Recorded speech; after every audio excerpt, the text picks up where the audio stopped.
Muy buenas tardes. Continuamos con el programa. Tenemos ahora la conferencia, el honor de tener con nosotros al maestro José Woldenberg para que imparta la conferencia magistral correspondiente al día de hoy. Me parece que una vez más, como ha sido recurrente en estos días, el encargado de presentar las conferencias magistrales diarias pues requiere de pocas líneas de presentación, pues por su sola presencia y prestigio hablan por sí solos. Me parece que la mejor manera de presentar al maestro Woldenberg es, por supuesto, como ex consejero presidente del Instituto Federal Electoral, pero tal vez estaría mucho más contento si más bien lo presento como el director de la revista Nexos y como profesor, que eso ha sido y seguirá siendo de nuestra universidad, de la Facultad de Ciencias Políticas y Sociales. Autor de textos trascendentales para comprender la transición política en nuestro país. Menciono solamente tres: La mecánica del cambio político, junto con Ricardo Becerra y Pedro Salazar; La construcción de la democracia, de Editorial Plaza y Janés; y por último, de reciente aparición, Después de la transición, de Cali Arena. Sin más, y agradeciéndole muchísimo haber aceptado la invitación para estar este día con nosotros, le cedo la palabra al maestro José Woldenberg. Muchas gracias.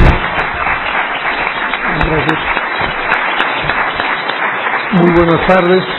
En primerísimo lugar, quiero agradecer al Instituto de Investigaciones Jurídicas y a IDEA la oportunidad de estar el día de hoy aquí con ustedes. Y por supuesto agradecerles a los doctores Lorenzo Córdoba y Pedro Salazar, coordinadores de este evento, su invitación. Es para mí un gusto estar con ellos y con ustedes. Permítanme leer las siguientes notas. La vida política del país sufrió una mutación radical en los últimos 30 años. De un sistema de partido casi único, pasamos a otro equilibrado y competitivo. De elecciones sin competencia o agudamente cuestionadas a competidas y generadoras de fenómenos de alternancia. De un espacio de la representación política habitado por una sola fuerza a otro plural y plagado de pesos y contrapesos institucionales. Y en ese sentido, las elecciones del 2006 fueron un nuevo eslabón en la consolidación de esa tendencia. Porque más allá de ganadores y perdedores, en esa importante contienda las diferentes fuerzas políticas organizadas volvieron a quedar inmersas en una trama de equilibrios entre poderes propia de la vida democrática. Bien vistas las cosas, puede afirmarse que la legislación electoral es fruto del mayor esfuerzo democratizador del siglo XX mexicano. A partir de 1977, y a lo largo de sucesivas reformas en 86, 89, 90, 93, 94 y 96, los partidos políticos fraguaron una fórmula abierta que ofrece cauce a una vida democrática acorde con la verdadera modernidad del país y su rica pluralidad. La obra de los partidos es muy vasta. Tocó y modificó todos los aspectos que habían formado parte de la discusión electoral.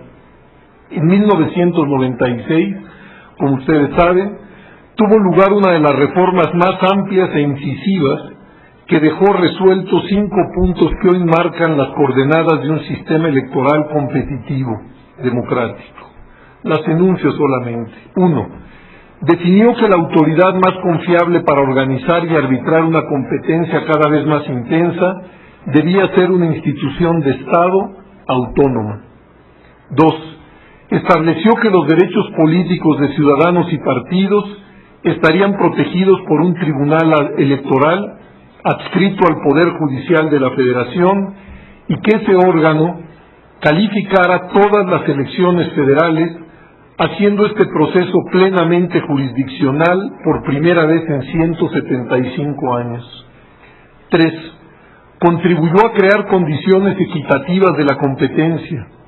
Garantizó que el financiamiento público a los partidos fuese preeminente sobre el privado y que se repartiera en forma equitativa.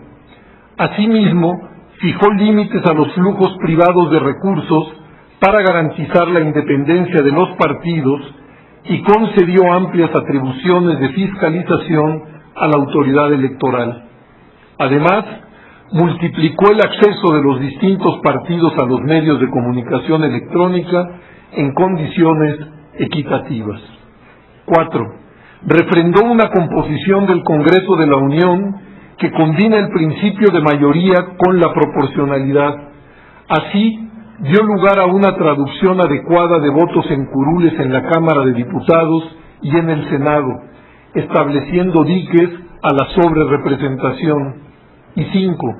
Los partidos acordaron que la arena electoral seguiría siendo un espacio con acceso abierto para nuevas organizaciones y a la vez, dado que las prerrogativas dependen del registro, que este último deba ser ratificado con un arraigo mínimo del 2% del electorado.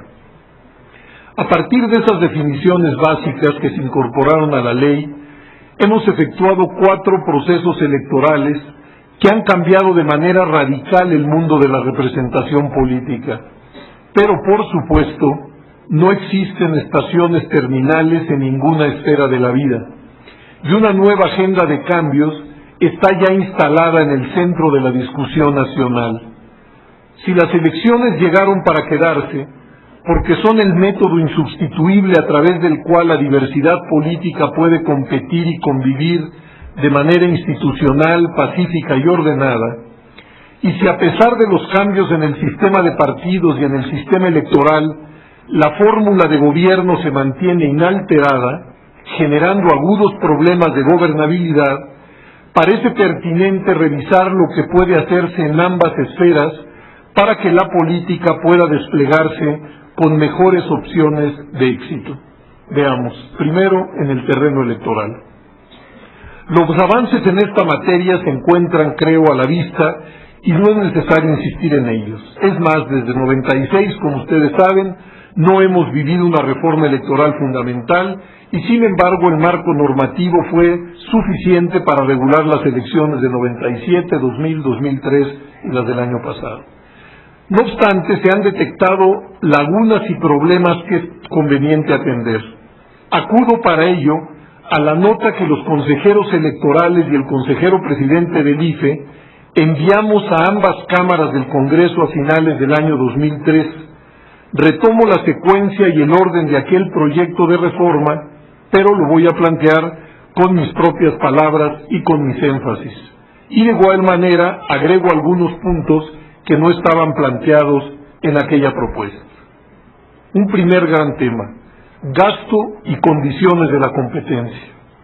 Se trata de un tema sobre el que se discute prácticamente todos los días y en muy diversos ámbitos y que puede y debe ser abordado desde distintos campos. Paso a enunciarlo. 1. Revisión de la fórmula para el financiamiento de los partidos políticos. El modelo que establece la preeminencia de los recursos públicos sobre los privados ha dado, a pesar de una ola de opinión pública en contrario, buenos resultados. Primero, logró equilibrar las condiciones de la competencia. Segundo, transparentó en muy buena medida el flujo de los recursos hacia los partidos. Y tercero, hace que esas entidades de interés público no tengan que depender de los grandes grupos económicos y menos aún de bandas delincuenciales. No obstante, resulta irrazonable que el financiamiento para campañas generales, es decir, cuando se elige presidente, senadores y diputados, sea idéntico al de las campañas intermedias, cuando solo se eligen diputados. En este segundo caso, debería hacerse un ajuste a la baja. 2. Reducción de los tiempos de campaña. En nuestro país, las campañas duran demasiado, casi 6 meses la presidencial y 2 meses y medio y 3 meses respectivamente las de diputados y senadores. Y estamos hablando de los tiempos oficiales.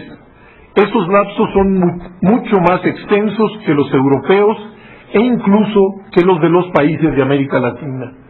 Si se redujeran las campañas, podrían ser menos costosas y su impacto no sería menor, puesto que el papel de los grandes medios de difusión masiva es el puente fundamental de comunicación entre candidatos y ciudadanos. 3. Reglamentación de las precampañas internas para la elección de candidatos. Se trataría de establecer normas para que a través de los partidos los precandidatos tuvieran la obligación de rendir cuentas de sus ingresos y gastos. No se trata de coartar la vida política, como algunos pretenden, ni mucho menos el ejercicio de derechos políticos, sino solamente de que el control sobre las finanzas de los partidos no se reblandezca durante los largos periodos preelectorales. 4. Revisión del expediente de compra de publicidad en radio y televisión. Con la importante reforma de 96, se dotó a los partidos de recursos financieros suficientes para equilibrar las condiciones de la competencia, y los resultados, creo, están a la vista. No obstante, se ha documentado que en los años 2000 y en el 2003, y seguramente será lo mismo para el 2006 cuando conozcamos los dictámenes, más de la mitad de los recursos invertidos en las campañas fueron a parar a las arcas de las grandes cadenas televisoras y radiofónicas. Y esa tendencia parece seguir a la alta. Si se estableciera en la ley la prohibición de la compra de publicidad en la radio y en la televisión y se reglamentaran las campañas publicitarias de los partidos explotando los tiempos oficiales, no solo se abaratarían las campañas electorales, sino que quizá, quiero pensar, disminuiría el empobrecimiento del debate político. 5. Tope a las franquicias postales. Hoy los partidos políticos tienen un acceso sin restricciones a las franquicias postales y por supuesto no resulta conveniente que ninguna prerrogativa se ejerza sin un techo. Por ello sería conveniente establecerlo en la ley. 6. Reglamentar las aportaciones de los militantes de los partidos. Como se sabe, la ley establece un límite a las aportaciones que un simpatizante puede realizar a un partido. No obstante, esa limitación no existe para los militantes. En aras de la equidad, valdría la pena también incorporar un tope a las aportaciones de los militantes. Y 7. Establecimiento de un procedimiento de liquidación de los partidos que pierden el registro, para evitar que recursos públicos puedan acabar en manos privadas. Un segundo gran tema de la eventual reforma electoral sería el de las facultades de la autoridad electoral. Fortalecer al IFE resulta una tarea pertinente. El país requiere un organizador y un árbitro de la contienda electoral fuerte y confiable, y para ello bien se podrían realizar las siguientes reformas. 1. El Consejo General del IFE, todos lo saben, ha considerado plantear una controversia constitucional en relación a un diferendo con la Cámara de Diputados. Desde el año 2003, los anteriores consejeros planteamos la necesidad de incluir al IFE como sujeto activo para plantear ante la Corte controversias constitucionales. Decíamos entonces, como ya ha sucedido en diferentes momentos, el IFE ha entrado en contradicción con alguna otra autoridad, y dado que el IFE no aparece como uno de los sujetos habilitados para acudir a ese recurso, eventualmente se puede plantear un enfrentamiento sin salida. Sería prudente y necesario hacerlo por si en algún momento esa situación vuelve a presentarse. Creo que no nos equivocamos. El doctor Cova dice que acaba hoy de aceptar la controversia del IFE en la Corte. Bueno. Pero de todas maneras no estaría de más que en la ley, que en la Constitución estuviera el Instituto Federal Electoral. Nos evitaríamos muchos desencuentros. 2. Otorgamiento de facultades de investigación y apremio a empresas y personas físicas en el desahogo de las quejas. Hasta la fecha el IFE tiene un obstáculo mayor para desahogar denuncias en donde se ven involucradas personas físicas y morales distintas a los partidos políticos, puesto que carece de la capacidad para hacer comparecer ante él a las mismas. Por eso, dotarlo de esas facultades redundaría en una mejor capacidad para resolver dichas denuncias. 3. inclusión del criterio de coordinación obligatoria entre el IFE y los institutos electorales locales en materia de fiscalización de los recursos de los partidos. Si la fiscalización desea ser abarcante y al mismo tiempo cerrar las posibilidades de transferencias que al final no son controladas por ninguna autoridad, esa disposición es absolutamente necesaria. Un cuarto punto que estaba en aquella agenda y que cabe señalar que fue uno de los puntos más destacados en 2003, ya fue atendido por el Congreso. En el 2005 se reformó la Ley de Instituciones de Crédito para permitir que el IFE trascienda el secreto bancario cuando esté investigando presuntas irregularidades en materia del financiamiento de los partidos políticos. Y 4 o 5, renovación escalonada del Consejo General del IFE. La centralidad de una institución como el IFE merece que su máximo órgano de gobierno combine de manera permanente experiencia y novedad. Y para ello sería pertinente que cada año se nombrara un nuevo consejero que duraría en su encargo 9 años. Ello tendría además una derivación virtuosa. Cuando se designan 9 personas, siempre existe la tentación de repartirlas según cuotas de los distintos partidos. Si por el contrario, en cada ocasión se elige a un solo individuo, será necesario realizar un esfuerzo extra para dejar a todos los participantes, a todos los negociadores, satisfechos. Ello sin duda ayudaría a fortalecer al IFE. Un tercer espacio de reformas sería el de la mejor organización de los procedimientos electorales. Tarea permanente es la de pulir los diferentes eslabones que componen la cadena electoral, y en esa dimensión sería pertinente hacer lo que a continuación voy a enumerar. 1. Voto de los mexicanos en el extranjero. Ese era el primer punto en la agenda de los consejeros electorales del IFE del año 2003. Y en este rubro ya se dio un paso muy importante, lo que permitió que por primera vez en la historia se pudiese sufragar desde el exterior.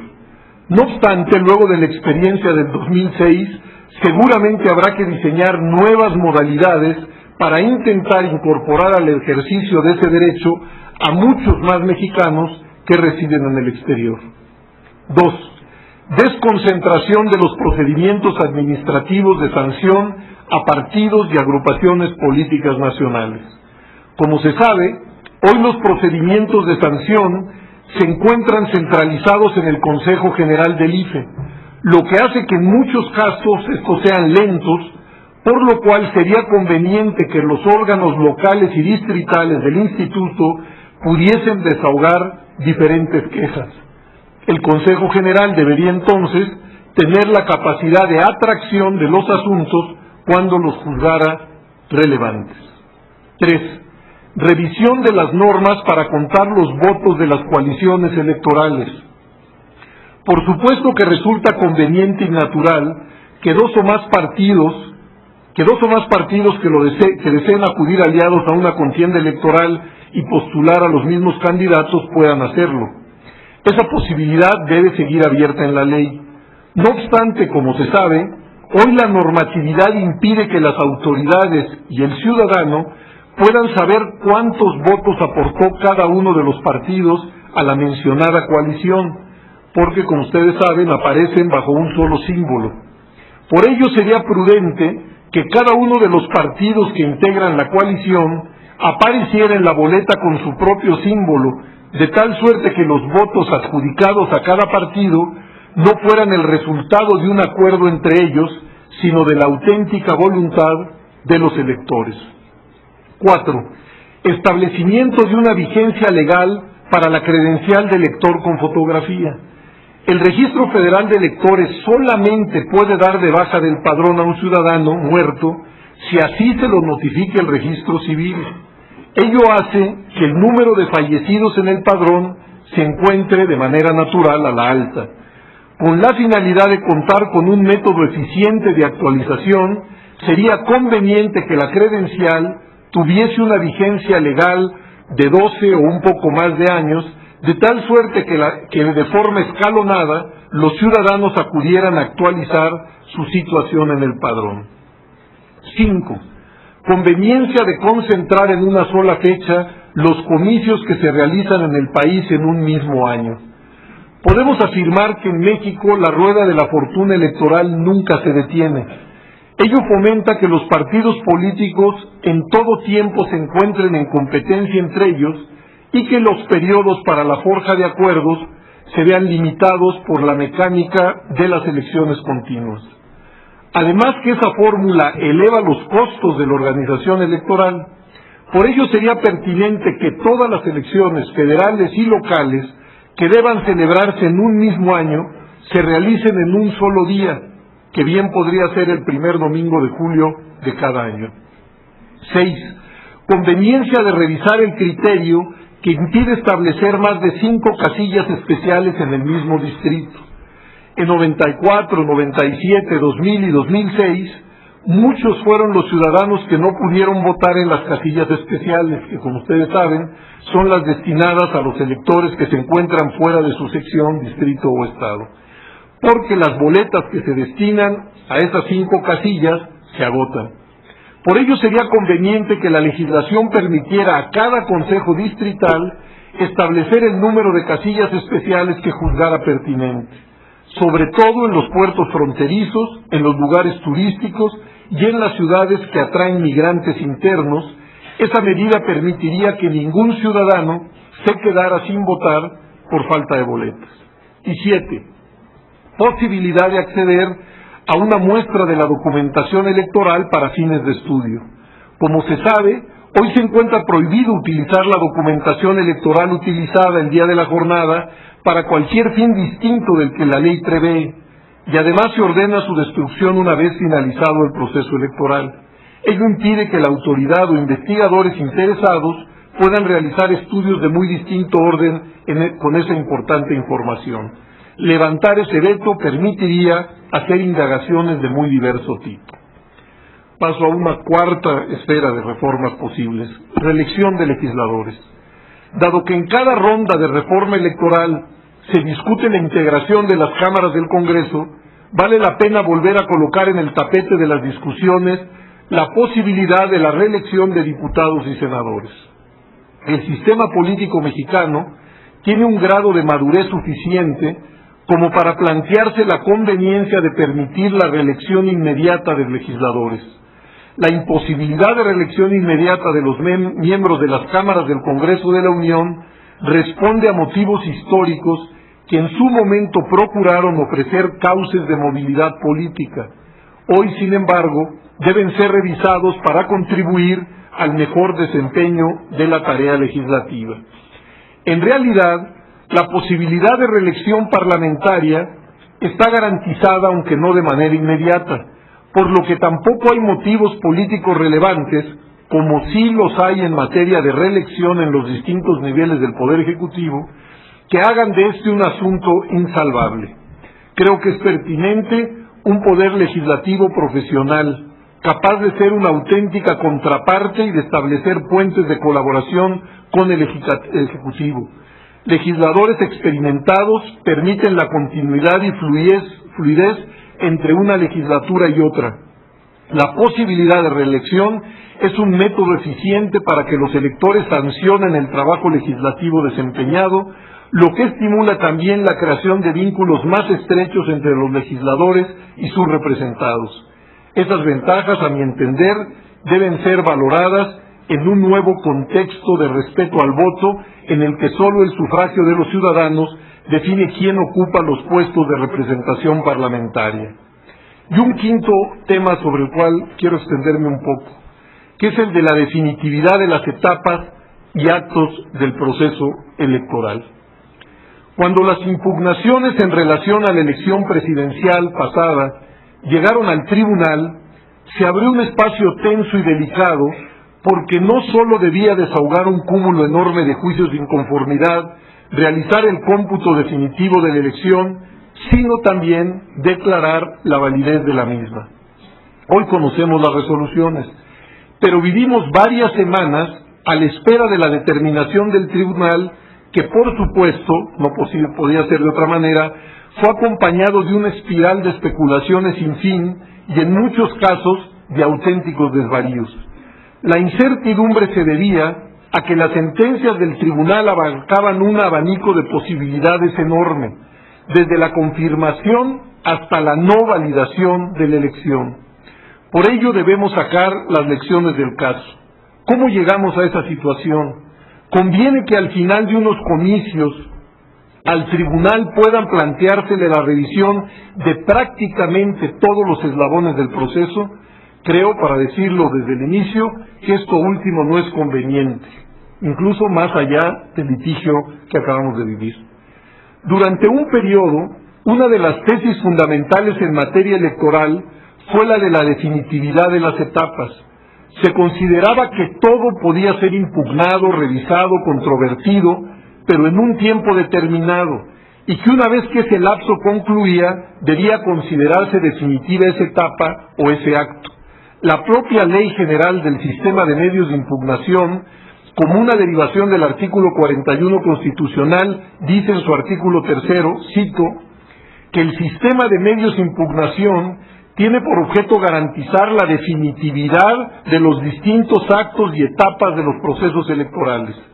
Ello sucede, por ejemplo, con toda claridad, con la declaración de validez del padrón. Permítanme explicarme.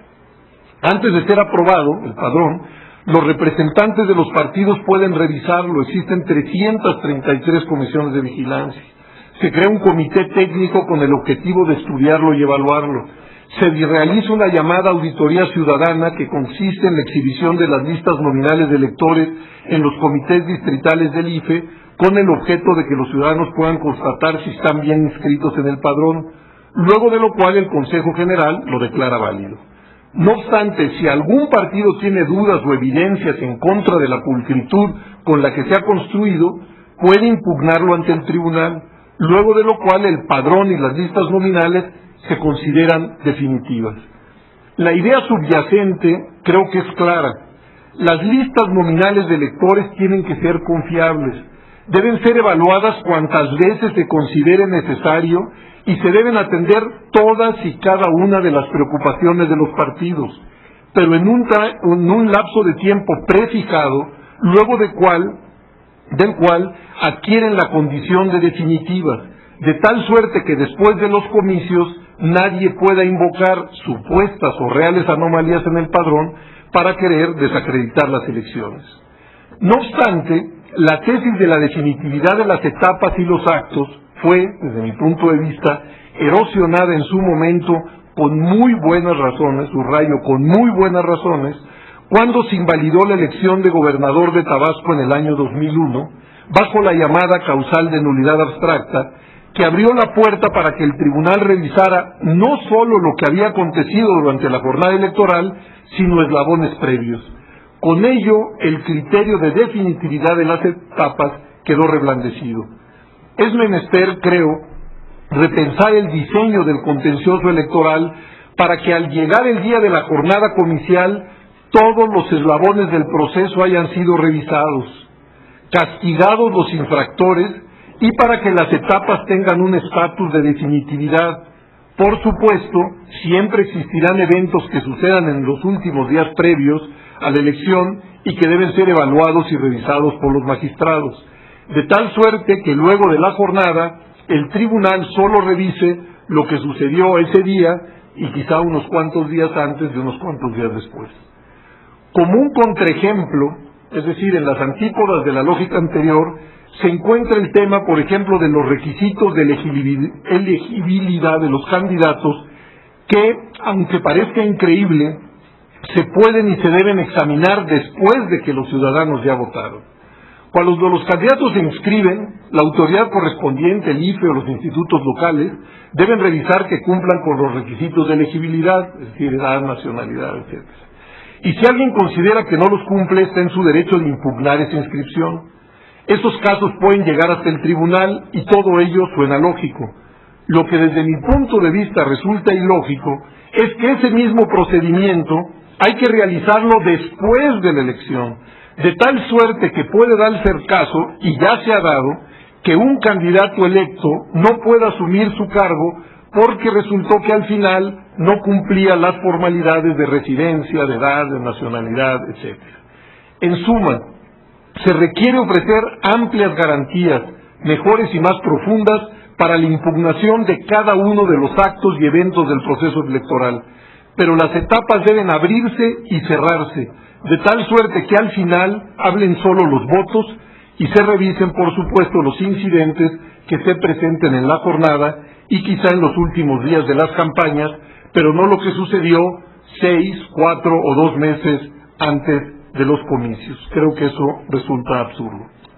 Como se ve, lo que acabo de plantear trata de un listado de reformas de muy diverso calado, pero que tendría un efecto benéfico en materia del costo y las condiciones de la competencia, en el fortalecimiento del IFE y en mejores y más afinados procedimientos electorales, así como en relación al profesionalismo de los legisladores y a la certeza en el contencioso electoral. Ahora bien, paso al segundo gran tema, el del régimen de gobierno, que es mucho más breve. Pero en materia política hay un horizonte que trasciende y con mucho el tema electoral.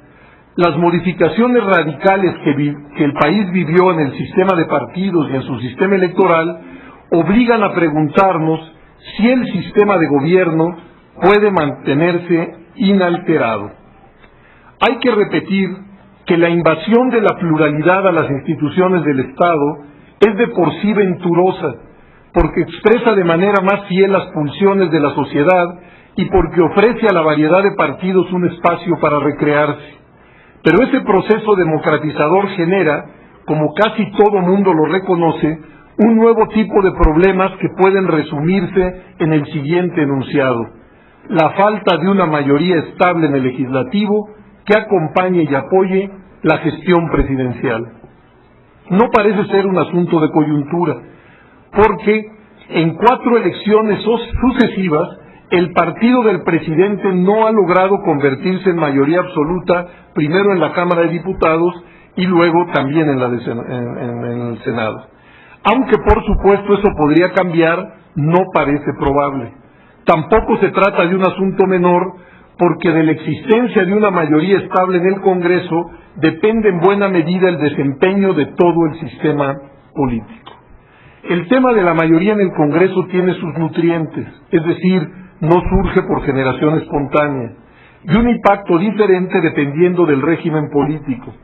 Son el sistema de partidos y el electoral los que inciden directamente en la conformación del legislativo, y es el régimen político el que puede ofrecer un cauce más o menos productivo a la coexistencia de la diversidad. Y aunque los tres están íntimamente ligados, solo con fines analíticos vale la pena acercarse a ellos por separados.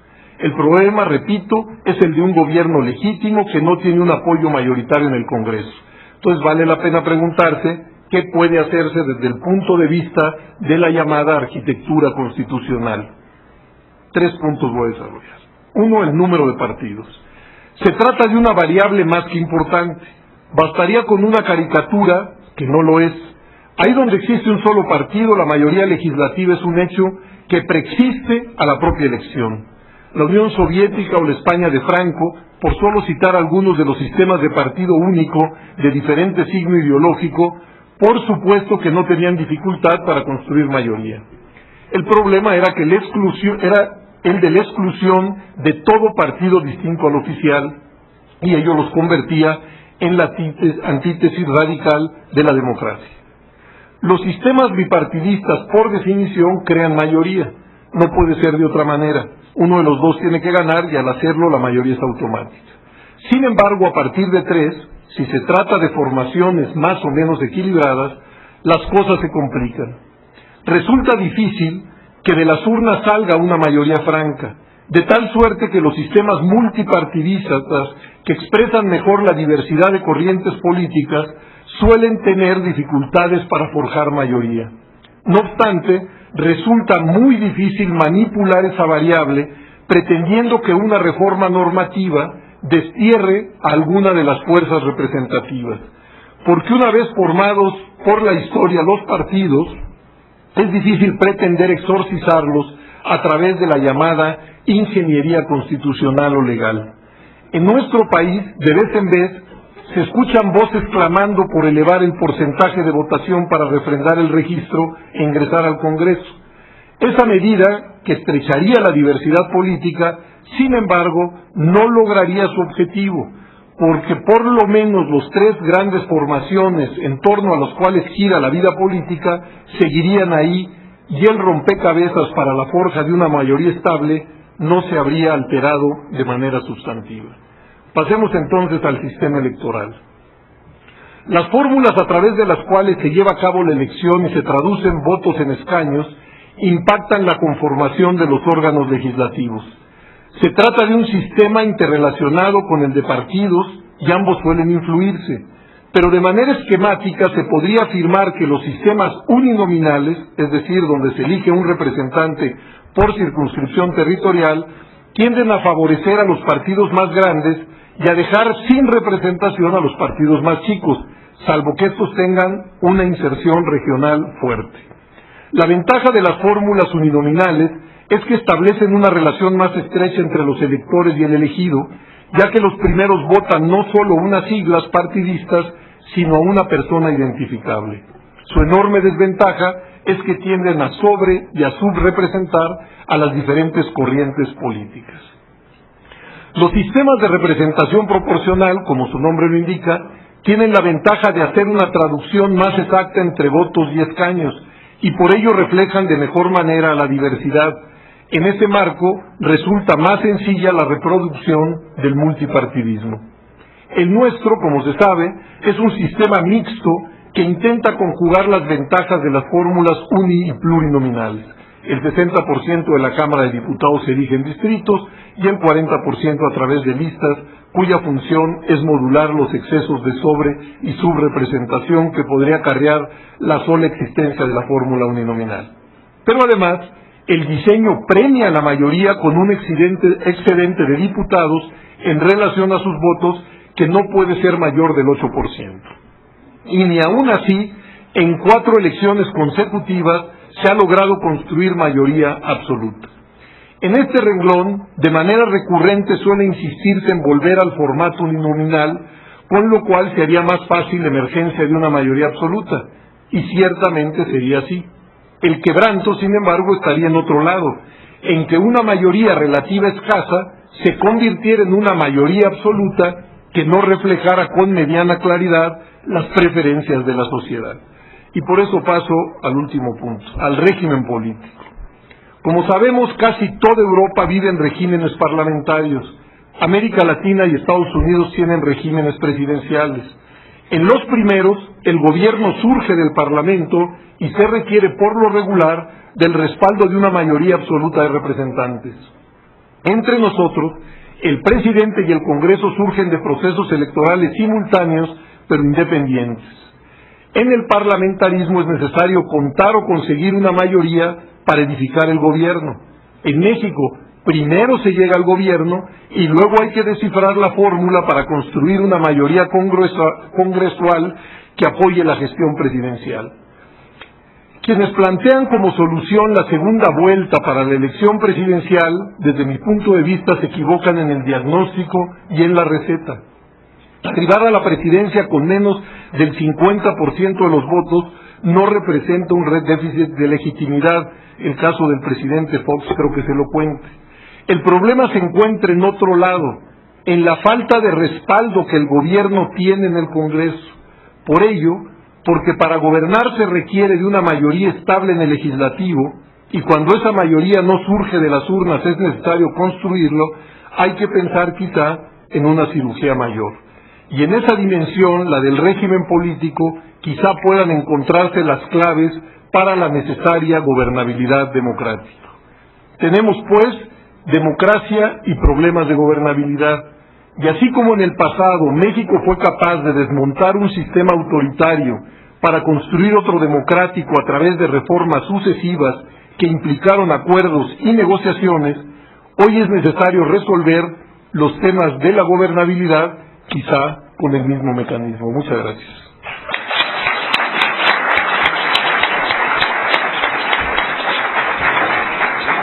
ha llegado uno.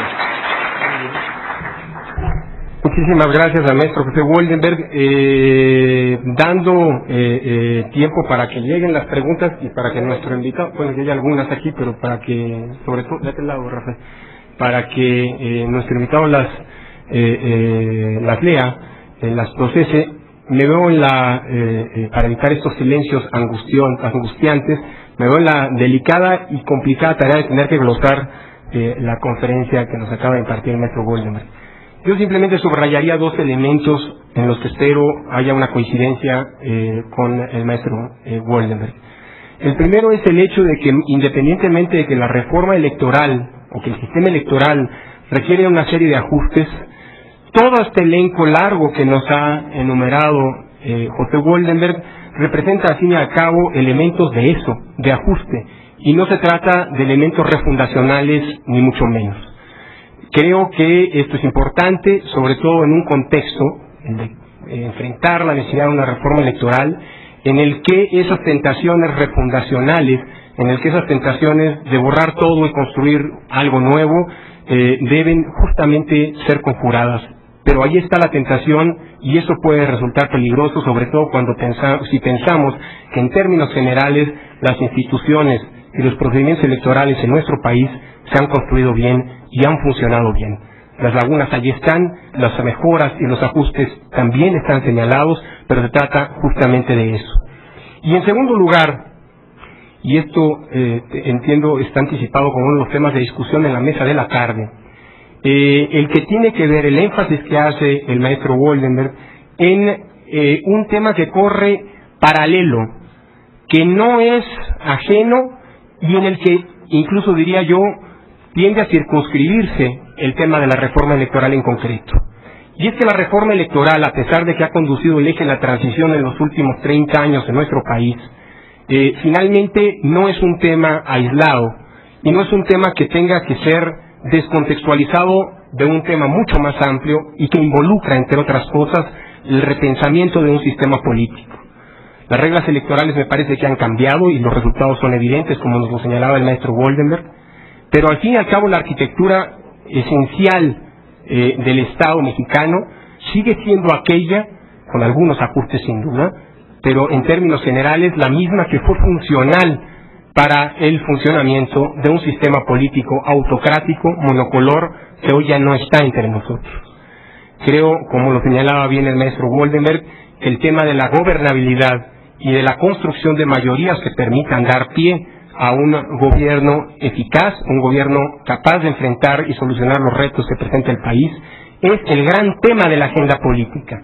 Y el tema electoral, si bien como nos lo ha demostrado con esta síntesis que revisaba tres elementos, sistema de partidos, sistema electoral y régimen político, en todo caso, si bien sí incide el sistema electoral, tampoco es determinante. Se ha criticado de alguna manera este seminario, y lo digo aquí como organizador, porque finalmente parece, digámoslo así, ser recurrente entre nosotros la necesidad de cambiar las reglas electorales, como si esto acabara suponiendo, y concluyo, la solución de todos los problemas políticos que enfrenta el país.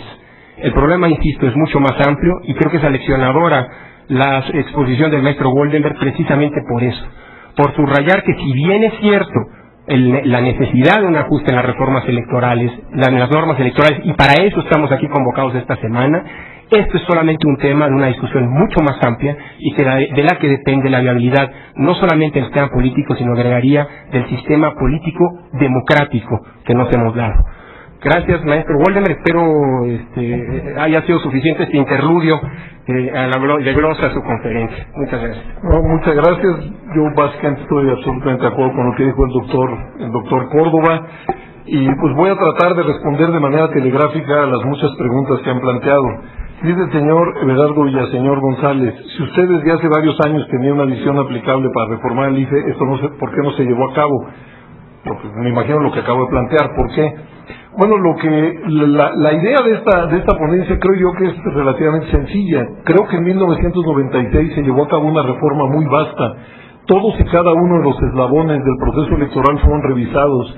todos los temas que los partidos políticos pusieron sobre la mesa de alguna manera recibieron una respuesta.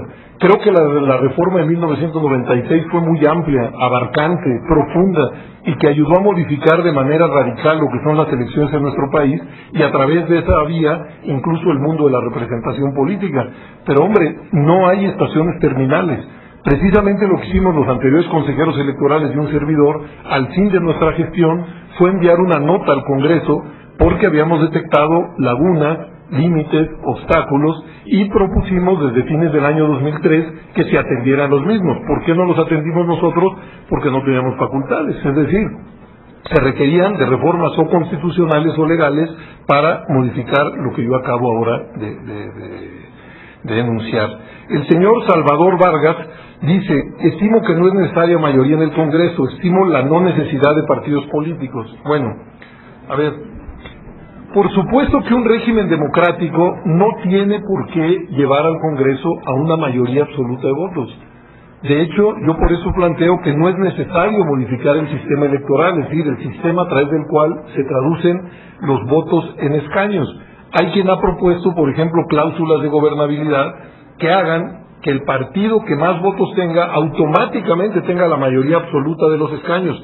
Yo estoy en contra de eso, porque me parece artificial y que puede hacer que una mayoría relativa pírrica se convierta en una mayoría absoluta. Pero el problema pervive. ¿A qué me refiero?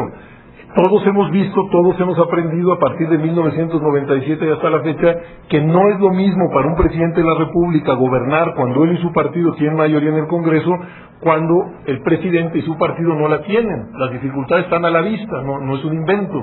Entonces yo llamo a reflexionar, no tengo la llave de salida, llamo a reflexionar qué régimen de gobierno nos ayuda más a la forja de mayorías, no a decretar mayorías. Y yo creo que si se inyectaran algunas fórmulas del sistema parlamentario al sistema presidencial, para no hablar incluso de un tránsito del sistema presidencial al parlamentario, ese sistema conduciría a los actores políticos a la necesidad de llegar a acuerdos para la forja de mayorías. Una mayoría que sería de 2, de 3 o plural, y que sostendría la gestión de gobierno. Esa es mi idea. Por supuesto que se puede o no estar de acuerdo con la misma. Y que el señor Salvador Vargas dice que estima la no necesidad de los partidos políticos. Bueno, yo aquí sí también disiento con él en el siguiente sentido. Más allá de los partidos políticos existentes, en cualquier sistema democrático que se reconozca como tal, existe la necesidad de la construcción de partidos políticos. Piensen de la siguiente manera: si un grupo de individuos comparten un diagnóstico y una propuesta, si tejen una red de relaciones, si lanzan de manera conjunta candidatos, si trabajan de manera coordinada en el marco del poder legislativo, eso es un partido. Aunque esas personas se llamen a sí mismo movimiento, liga, asociación, no es un tema, digamos, no es un tema que se pueda resolver de manera nominal. Los partidos están ahí porque la propia mecánica democrática requiere de agrupamientos que agreguen intereses. Si no, la mecánica democrática es imposible. Pero por supuesto, mucho se puede hablar y discutir también sobre la reglamentación para el reconocimiento de los partidos, para el refrendo de su registro, para el tipo de prerrogativas que deben de gozar. Es decir, el tema está abierto, pero lo que creo que es insalvable es que al final, incluso quienes están en la política y dicen no tener partido, al final acaban teniendo un partido. El caso paradigmático quizás sea el del expresidente Fujimori. Irrumpió en la arena política de su país diciendo no a los partidos, que él era un candidato ciudadano, etcétera, etcétera, y acabó pues formando un partido. ¿Con quiénes? Con todos aquellos legisladores pues que trabajaban en la misma dirección que él. Dice el señor Arturo García, dice: un grupo de estudiantes y profesores de escuelas y universidades públicas, por amor a México, deseamos crear un partido político nacional. ¿Aceptaría usted, junto con los doctores Barragán, Jaime Cárdenas, ser nuestro dirigente? No, muchas gracias. Yo creo que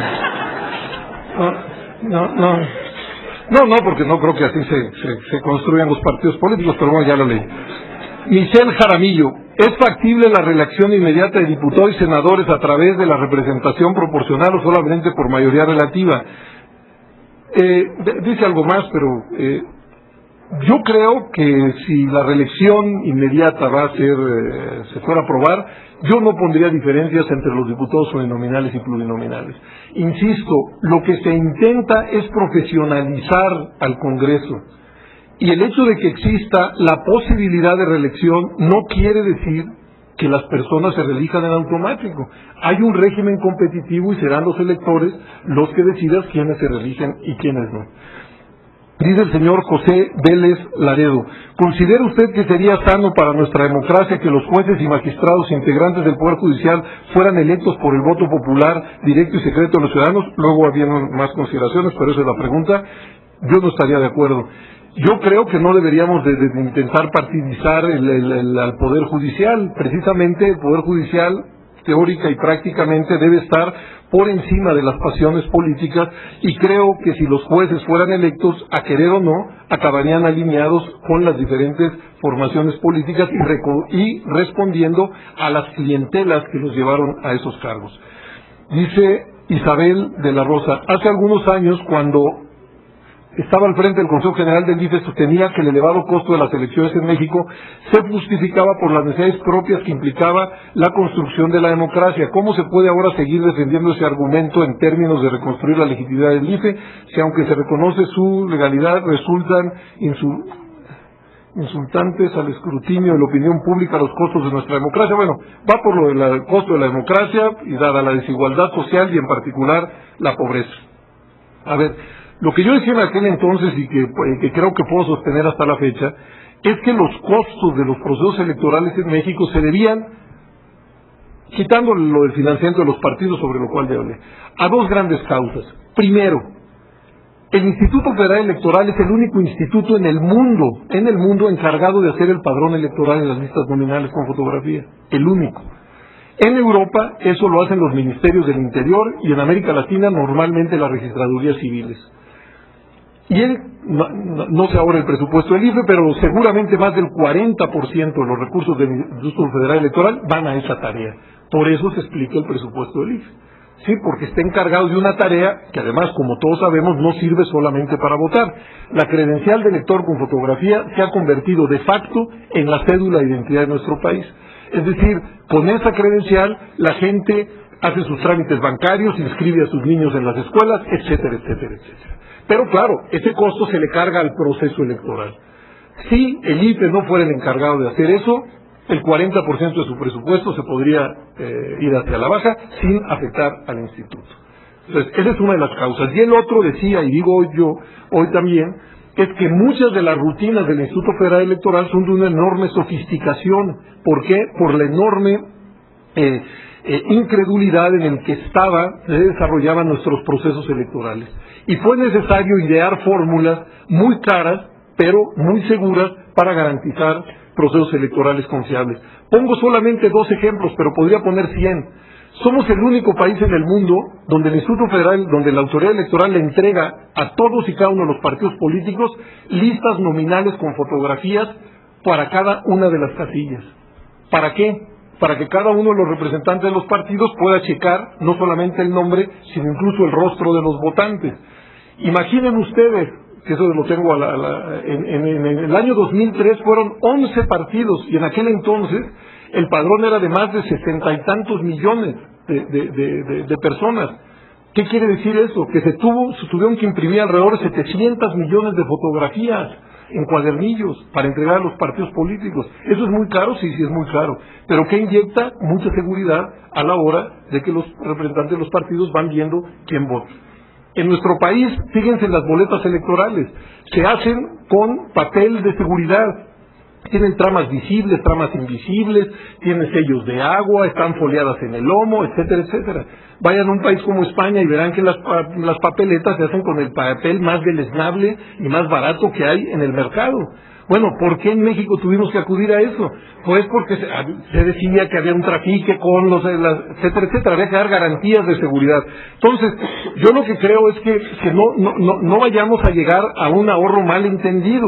Por supuesto que se pueden hacer procesos electorales más baratos, pero creo que el ahorro no tiene que ser girado contra las posibilidades de construir confianza en el mismo.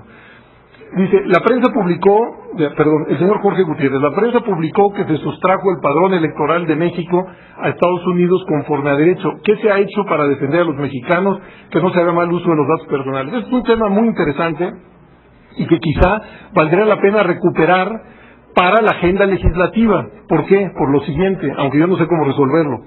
¿Qué dice la ley? Que los datos que los ciudadanos proporcionan al Instituto Federal Electoral cuando se registran en el padrón son confidenciales. Eso lo dice con toda claridad. Es decir, que nadie más lo puede tener. Pero la ley dice al mismo tiempo que los partidos políticos tendrán acceso al padrón de manera permanente. Y no solamente eso, sino que, como ya les acabo de decir, el Instituto Federal Electoral le tiene que entregar cuadernillos con todos los datos que están en el padrón a todos los partidos. Entonces, confidencial y al mismo tiempo entrega de 11 tantos del padrón electoral en papel y en cintas magnéticas, pues no es fácil conciliar los dos valores, ¿verdad? Entonces, por supuesto, sucedió lo que aquí el señor Jorge Gutiérrez dice, muy lamentablemente, se hicieron las denuncias del caso, sé que en su momento incluso a quienes traficaron con esto, porque sí los ubicó la Procuraduría General de la República, fueron a dar a la cárcel, y se hacían incluso las pesquisas junto con las autoridades de los Estados Unidos para llegar al otro lado de la frontera, pero en efecto sucedió tal y como lo dice el señor. El señor Ernesto Jiménez, la reelección de legisladores promovería la sana competencia y buen trabajo. ¿Cómo considera la reelección de un solo periodo más o reelección a la usanza norteamericana? Bueno, este es uno de los temas que por supuesto el Congreso tendría que debatir, si habría que poner un límite a la reelección inmediata. Yo creo que eventualmente sí, que podrían ser 3, 4 periodos y luego de lo cual, digamos, para que no fuera una reelección indeterminada, pero primero creo que hay que abrirle paso a la posibilidad de la reelección. Gerardo Rodríguez, ¿por qué apostarle a los mayoritarios en el Congreso? ¿Por qué no pensar en la negociación y diálogo político entre las fuerzas políticas representadas en el Congreso? Bueno, eso es exactamente lo que quiero decir, y si no lo dije de esta manera, es que no fui suficientemente claro. Yo digo que hay necesidad de forjar mayorías, y que éstas se deben forjar a través de la negociación y el acuerdo, exactamente como dice el señor Gerardo Rodríguez. Pero creo que hay regímenes de gobierno que inducen más a las fuerzas políticas a llegar a estos acuerdos y otros que los desestimulan. Porque en un régimen presidencial podemos pasarnos todos los años del gobierno del presidente en turno sin que exista mayoría absoluta en el Congreso. No hay necesidad desde el punto de vista del diseño constitucional. Del punto de vista desde la gestión de gobierno creo que sí la hay. En cambio, en un régimen parlamentario es impensable que exista un gobierno sin contar con una mayoría absoluta en el Congreso. Alejandra Cimental dice, ¿qué sanciones propone para aquellas violaciones que se presentan meses antes de los comicios? ¿Cómo evalúa la actuación de los consejeros electorales? ¿Qué opina de la falta de credibilidad actual sobre el IFE? Bueno, ¿qué sanciones propone para aquellas violaciones? Están en el propio COFIPE, es decir, van desde la amonestación hasta la muy remota eventualidad de la pérdida del registro. Normalmente serán sanciones de carácter económico, pero creo que a lo largo de un proceso electoral, más que la sanción económica, es la sanción simbólica. Es decir, cuando una autoridad dice, el partido tal, el candidato tal, están infringiendo la ley, ahí hay una sanción que tiene un peso realmente importante. ¿Cómo evalúa la actuación de los consejeros electorales? Yo creo que en términos generales, la actuación de los consejeros fue correcta y apegada a la ley. Es decir, sé que hay un debate postelectoral muy fuerte y me hago cargo del mismo, pero no comparto en esto falta de credibilidad actual sobre el IFE. Hay una franja de ciudadanos, según las encuestas, de alrededor de 1/3 parte de los ciudadanos que no creen en el Instituto Federal Electoral. Pero hay una franja de 2/3 partes que sí creen. Bueno, es una situación complicada, sobre todo porque la confianza es una de las construcciones más complejas, no solamente de la vida política, sino de la vida toda. Y la confianza se va construyendo micra a micra, acto con acto, programa tras programa. Pero una falla o la percepción de una falla hace que esa confianza se retroceda. Entonces creo que habrá que trabajar pues para restablecer y fortalecer la confianza en el Instituto Electoral. No se ha considerado, dice Margarita Vargas, no se ha considerado cuota de género en la reforma que viene. Bueno, la verdad es que ya en la ley aparece una cuota de género, desde la reforma anterior, que es que todos los partidos políticos están obligados a postular por lo menos un 30% de candidatos por cualquiera de los dos géneros. Ahora, lo que habría quizá hay que pulir es que no se den, digamos, ¿cómo se puede decir?, fraudes a la ley, cumpliendo la ley. ¿A qué me refiero? Al principio, cuando esto se aprobó, pues para cumplir con el 30% de la cuota de candidatos femeninos, muchos partidos las ponían en los últimos lugares de las listas plurinominales y no podían avanzar. En el Consejo General anterior se estableció una disposición que de cada 3 lugares en las listas plurinominales, uno debería ser para una mujer o bueno, para un hombre. Y de esa manera, en las listas plurinominales se ha estado cumpliendo con lo que señala la ley. Más difícil es en los distritos uninominales, pues por sus propias características, dado que solo se va a elegir uno, entonces es muy complicado que la regla se pueda aplicar con el espíritu que el legislador la diseñó, pero sobre todo, comparto la preocupación y creo que es una de las tareas importantes. Guadalupe Cárdenas, ¿cuál sería su propuesta de régimen político más adecuado para México? Bueno, creo que lo he esbozado, no lo tengo acabado, pero creo que sí, al régimen presidencial habría que inyectarle algunas fórmulas del régimen parlamentario. Dice Tania García Chávez, dentro del amplio margen que significa consolidar la democracia, ¿qué peso piensa que tienen las reformas electorales? Y bueno, luego sí, bueno, yo creo que las reformas electorales fueron claves a lo largo de las últimas décadas para forjar el nuevo mundo de la política mexicana. Las reformas de 77, 86, 89, 90, 93, 94 y 96, creo que fueron las que transformaron un sistema casi monopartidista en un sistema pluripartidista, en elecciones que no tenían competencia, en elecciones competidas, y en un mundo de la representación monocolor, en un mundo de la representación plural. Entonces les doy mucha importancia. Diego Gutiérrez Sánchez, sus propuestas son muy interesantes. ¿Existe alguna forma de obtener la ponencia? Bueno, yo se las voy a dejar aquí a los organizadores. Nidia Cervantes, ¿considera que el clima político electoral del año pasado influyó en la aprobación a las reformas de la Ley Federal de Radio y Televisión, Telecomunicaciones? Pues quizá, pero eso sí es entrar en un terreno de mucha especulación. Luego hay 2 o 3 preguntas de Jorge Gasca Santos y de Ricardo Hernández Montes de Oca. ¿Qué opinas de la posible remoción de los consejeros? ¿Deberían los consejeros irse, sí o no, etcétera, etcétera? Bueno, este es un tema sobre el cual, digamos, yo ya me he pronunciado, lo he hecho hace unos minutos y no quisiera seguirle dando demasiadas vueltas. Cualquier reforma, dice aquí está, Norberto Moreno, cualquier reforma que se implante no alterará la imagen que prevalece hoy en día de las elecciones. Esto se reflejará en la abstención en elecciones venideras. Sin embargo, el problema más grave será el convencer a los ciudadanos de que si resisten a participar para que integren las casillas. Y luego siguen más consideraciones. Bueno, en efecto, las últimas elecciones dejaron un país muy polarizado, incrementaron los grados de incredulidad en los procesos electorales. Creo que lo más triste de todo el proceso electoral es precisamente eso, porque una vía que había venido demostrando que era usufructuada de manera virtuosa por la pluralidad de corrientes políticas que existen en el país, de alguna manera se desgastó. Pero como digo yo, afortunadamente no tenemos en el horizonte ninguna otra fórmula que permita la convivencia y competencia pacífica de la diversidad política. Habrá que hacer todo lo necesario para volver a pavimentar la vía electoral. Aquí hay otra pregunta de Alfredo Peña sobre qué régimen aconseja México parlamentario presidencial, creo que ya contesté. ¿Conviene que los presidentes municipales tengan una ampliación de años dentro de su cargo? ¿Qué acerca de la presidencia de la República? Eso lo dice el señor Carlos Alba. Por supuesto, yo no estoy planteando la reelección en la presidencia de la República, ni en los gobernadores, y por lo pronto tampoco en los presidentes municipales, aunque sé que hay propuestas en ese sentido, solamente para los espacios legislativos. Y bueno, creo que he contestado, no sé si bien o mal, pero todas las que me llegaron, y les agradezco mucho su presencia. Hay una más, bueno, esta no tiene nombre, dice: poco se ha hablado acerca de la intervención municipal en las elecciones. ¿De qué manera es posible regular el federalismo a los municipios y sus funcionarios y la intervención que tienen las elecciones locales? ¿Cómo se puede construir reforma? Etcétera, etcétera.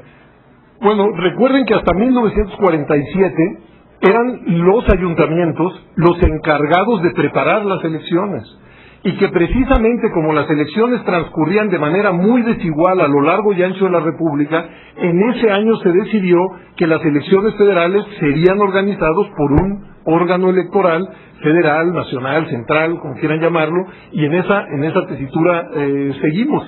Yo creo que ha dado buenos resultados, es decir, las rutinas de la organización electoral en nuestro país hoy en los procesos federales son idénticas en Baja California que en Yucatán, idénticas en Veracruz o en Jalisco, y yo creo que eso ha sido un paso hacia adelante. Veamos qué sucede en los próximos años, pero hoy creo que sería precipitado volver al esquema anterior de 1947.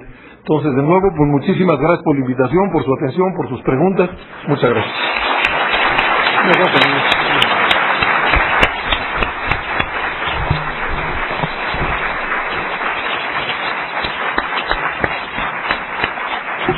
No podemos concluir esta mesa, sino como se empezó, renovando el agradecimiento por su presencia al maestro José Woldenberg.